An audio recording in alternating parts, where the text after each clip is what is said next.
Suspense assuré pour la course au maillot jaune dans cette 8e et dernière étape au Tour de Nice.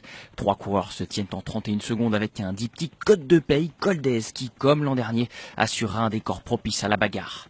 Cette Côte de Paye justement classée en première catégorie, 22 coureurs l'abordent en tête. Ils sont échappés depuis le 25e kilomètre.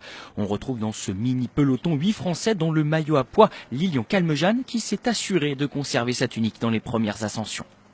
Mais ce groupe n'a aucune latitude et pour cause, dans le peloton des favoris, Alberto Contador décide de prendre ses responsabilités. Dauphin de Geraint Thomas l'an dernier, l'Espagnol ne veut pas envisager un accessite. À 50 km de l'arrivée, il fait rouler son équipier Pantano sur un rythme d'enfer avant de passer lui-même à l'offensive.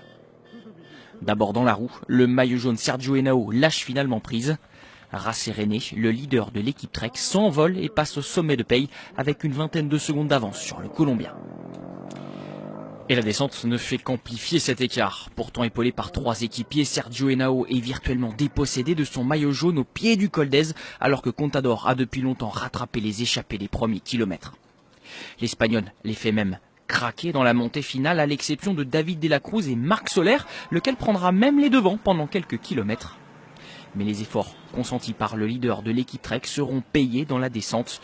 Moins efficace, il voit David de la Cruz lui subtiliser la victoire qui est des États-Unis. Et surtout Sergio Henao refaire une partie de son retard pour remporter sa première course à étapes pour 2 petites secondes.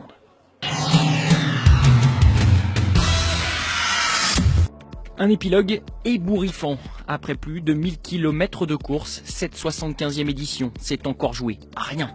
Dans le rôle de l'éternel perdant magnifique, Alberto Contador a fait preuve d'un panache et d'une résistance hors norme en passant à l'offensive à 50 km de l'arrivée. Virtuellement maillot jaune au sommet du col d'Ez, l'Espagnol a payé ses efforts dans le final. Incapable de jouer la victoire d'étape à David de la Cruz alors que les bonifications ad hoc lui auraient offert son 3e Paris-Nice. Après avoir perdu la course au soleil l'an dernier pour 4 secondes, El Pistolero s'incline cette fois-ci pour 2 secondes face à Sergio Henao.